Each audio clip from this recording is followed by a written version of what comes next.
Hey guys, Infidel1258 here. Hope you're doing well. Today we're going to get into our end of season reward claim.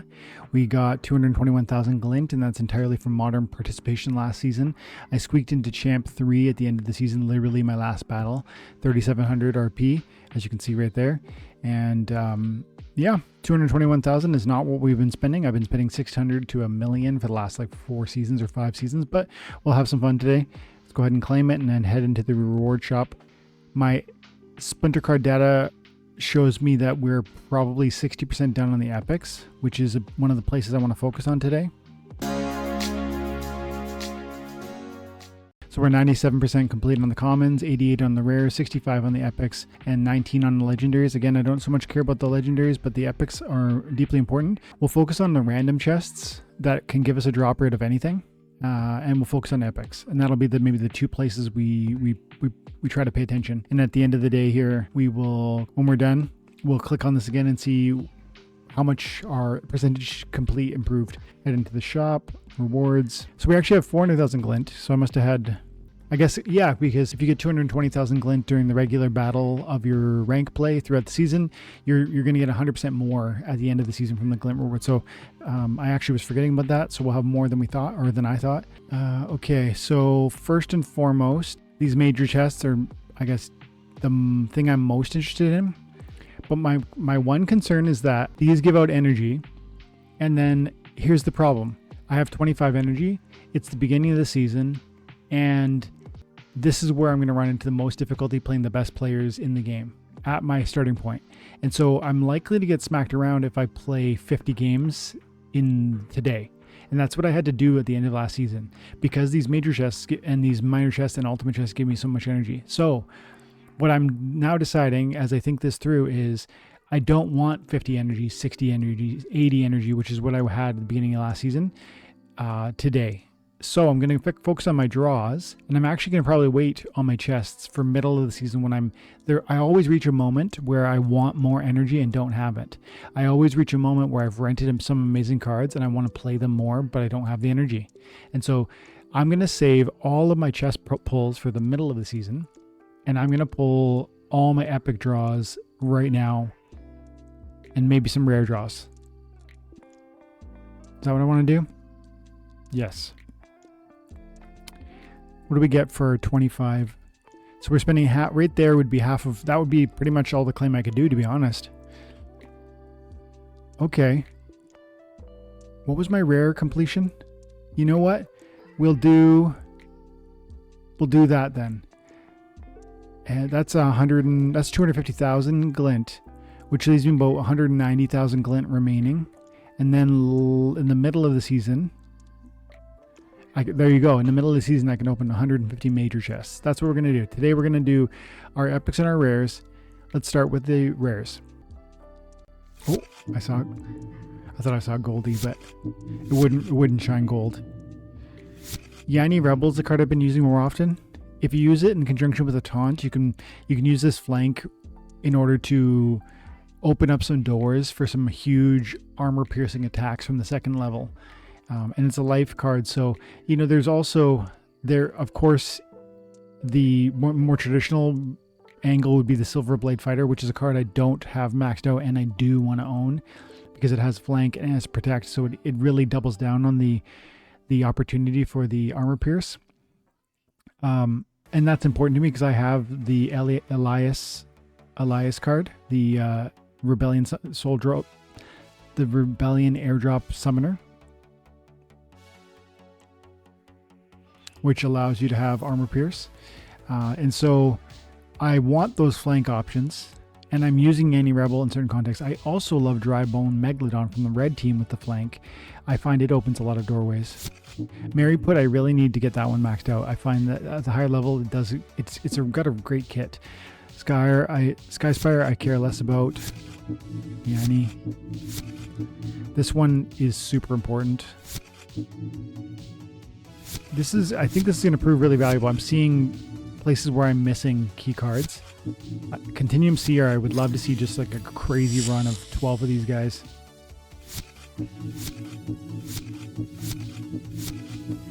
Commander Slade's in full rotation on my team these days. Play it frequently. I actually just revived my Splinter Coach rental, or it's like a paid service that tracks your Splinterlands battle data and lets you understand how you're winning when you're winning and how you're losing when you're losing. I want to check out how my Commander Slade goes because I really think it's a powerful card that I'm using to great avail lately. Oh, let's go. I was specifically hoping for a gold foil seer.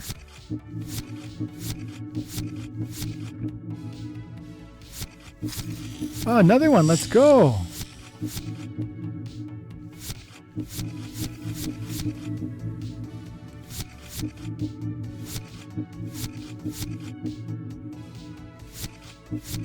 Getting lots of seers. I love it.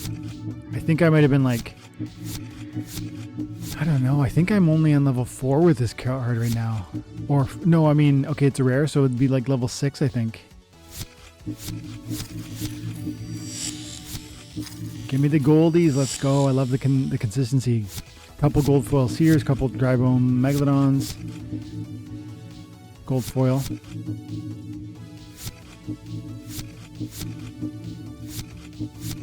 Razorhound, I haven't looked at that very closely, which could be an indication that it's not strong, or it could be an indication that I'm overlooking something of talent, because I'm finding last season with all my effort in Modern League that there's a ton of cards I haven't respected in the way that I probably should, and it's causing me to go out and go shopping on some things. And probably, that's the evolution of your deck. That's the evolution of your understanding on the meta. And so as that grows, I start to recognize what I want to aim toward and how I want to build out my deck.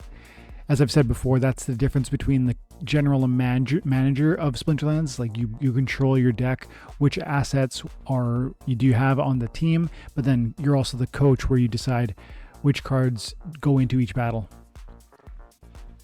25 epics, let's get it.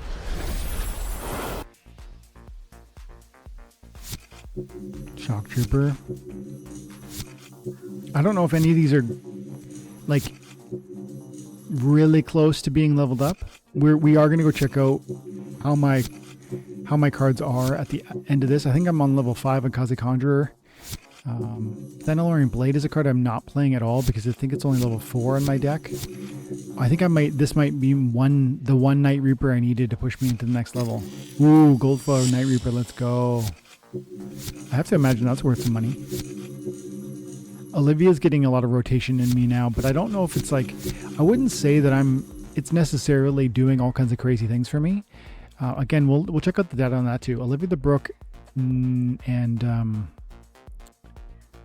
Commander Slade. Halfling Refugee is a card I play a lot and lose a lot with, which is kind of surprising to me. Maybe,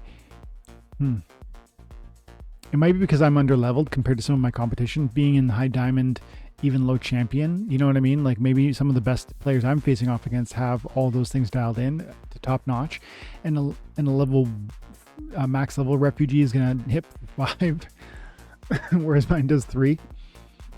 But let's go have a peek and see where that put us. Actually, we'll refresh this data first. So look at that. Rare is up to 93% now. Epics up to 73. Epics were at 65, and we got 5 extra % on the rares. So we're really approaching that max level, low level common rare side. Need a lot of work. We're gonna need like 3-4 more seasons on just pouring into epics alone probably. But we will see these numbers go up again later in the middle of the season when I spend the other 170,000 glint on chests. Let's go look at the cards themselves and see if there's any upgrades that are possible.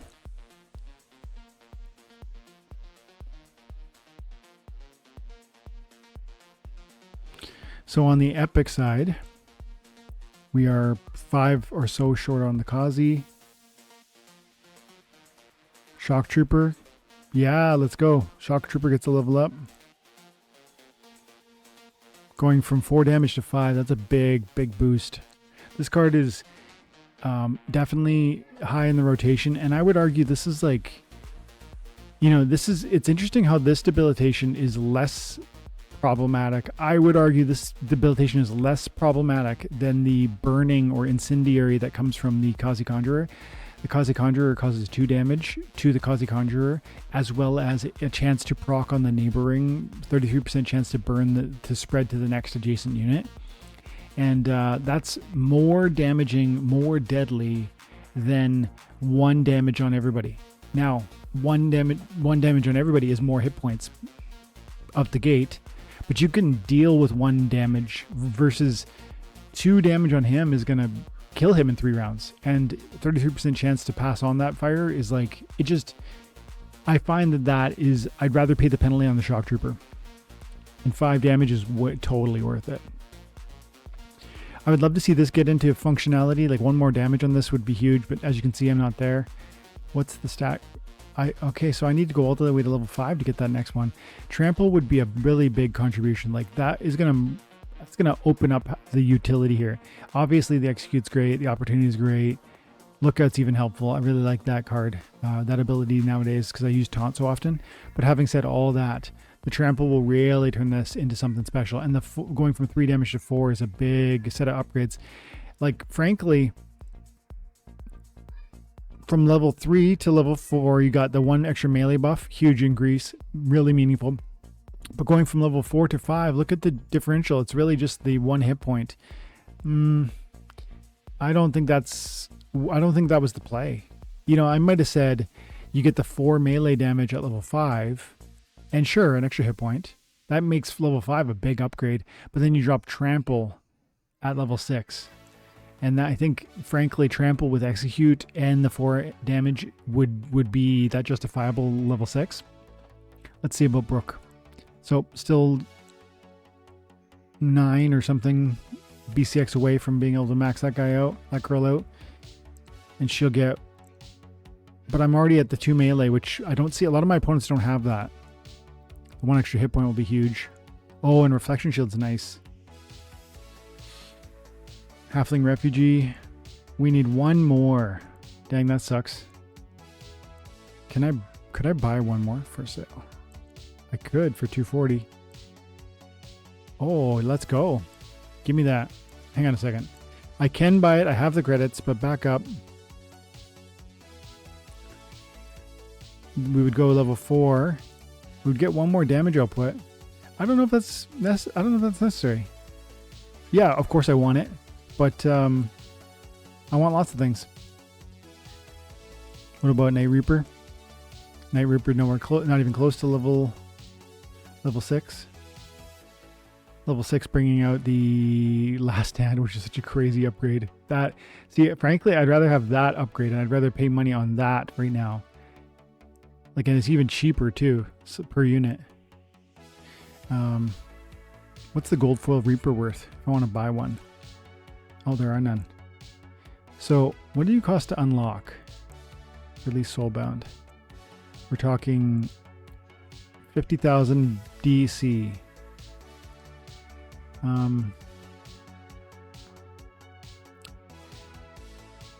If the regular foil cards,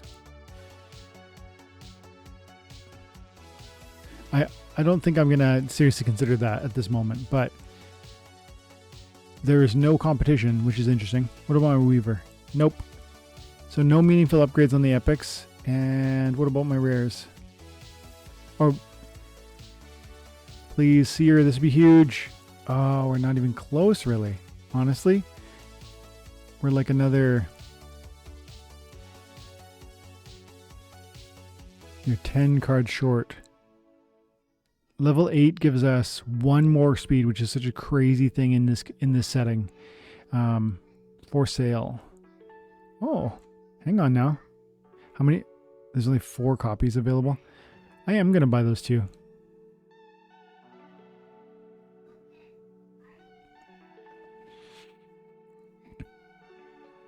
Those 2 were 50 cents each.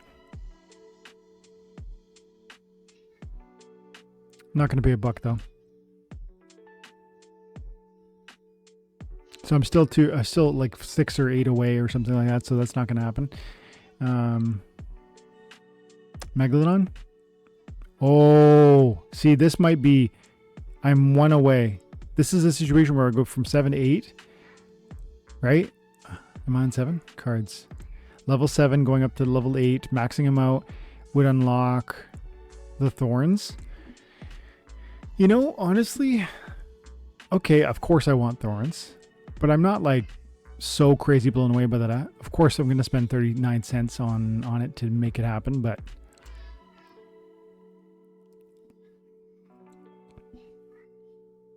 rewards that are in-game rewards that are worth something. Yes, the people had to unlock them, and yes, you know, but also these cards translate to victory for me. So let's go. Tribone Megalodon.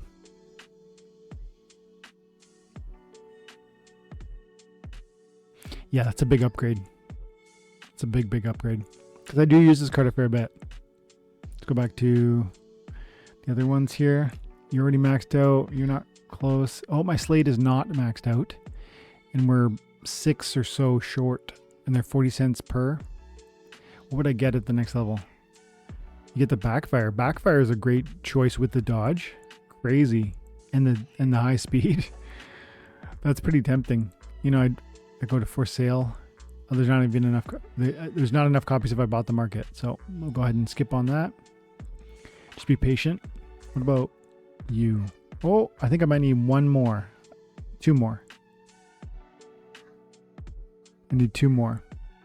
What's your deal? At 7. So I just get void. That's interesting. But not so much that I... Yeah. And I'd have...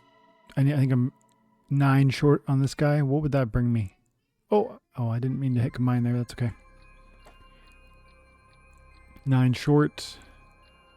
Probably not buying that, but let's see. Bringing the triage for real? That's a huge buff. For sale.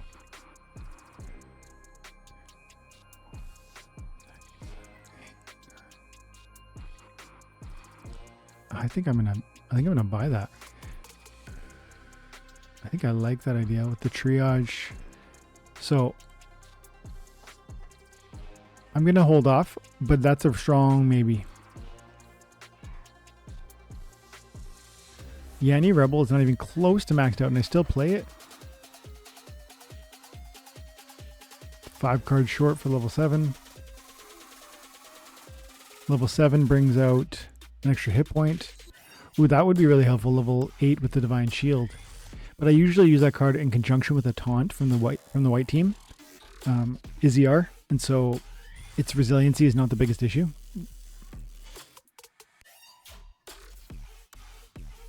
Mary put, let's see. 4 copies short. What would you do? What would you do? Get a redemption? Impede, slow, reflection. Reflection shield is pretty important for archery only situations, right? That's one of the things I really, especially when you get archery only and well, if you get archery only, your opponent will try to do an archery reflect for return fire monster. And so reflection shield can be really powerful, but we already have it. The redemption, I'm going to just hold out. Arborist I've been playing right lately and I like it for the 4 mana. We get a void. Wow, that would be really helpful going into level 8.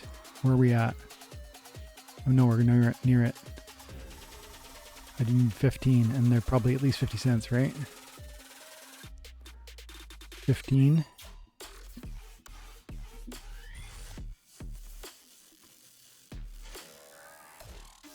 $6. So I can do that one, and that's a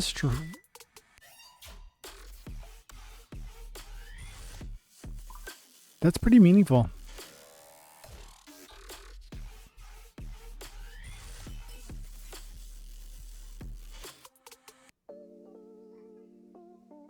That's pretty tempting. I'm going to think more about that, but that's pretty tempting. Adjutant I've been playing too as well. I like the scatter shot, and we would be 4 shy. What would you do for me if I bought 4 copies? Oh, poison. That's pretty crazy, actually. See, this is the challenge. 4 copies. I'm gonna take that bite. Okay, so maybe that's it. Maybe. Let's cards to, yeah, max you out. Make it happen. That poison seems pretty meaningful. And with it being neutral, I can play with Lorcus for the magic buff. I could play it with Obsidian. I could play it with a Cane and get an ambush on a poison. Now it is only 50% chance, but I think it's 5 mana well spent. Hey Gregory, please don't make so much noise.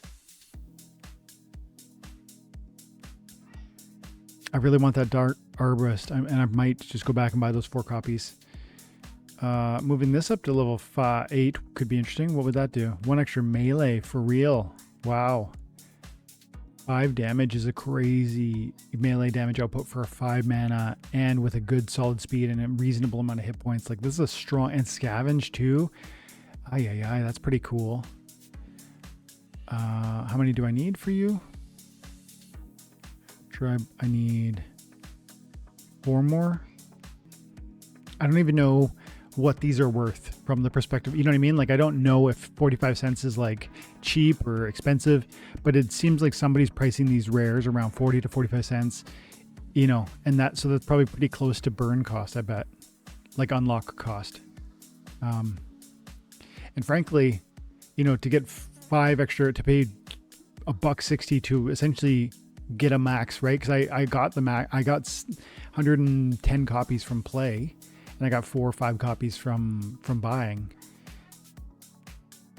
and I won't ever buy any more once I get it maxed. I'll earn more, and I'll throw them on the pile and just kind of sit them aside until one day when the price on unlocking goes down. I think we need that Arborist. It's just like a little mini tank. That's the thing I like about it too, the 4 cost. We need how many? You're 15 cards short. 15. That's quite a few. I don't know if I still have the money for that.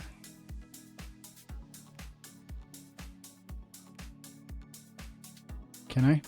I do have enough. Let's make it happen. I didn't know we were going to go shopping here today, guys. Now, the thing is, I am going to get more copies of these things as I open more chests, and I even have more glint for the middle of the season. Oh, I had insufficient. No, that worked.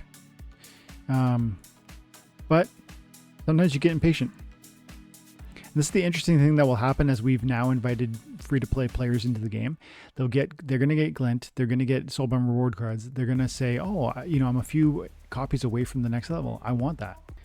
Okay, I guess I'll leave it there, guys. Thanks so much for your time. I hope you have an amazing day. God bless.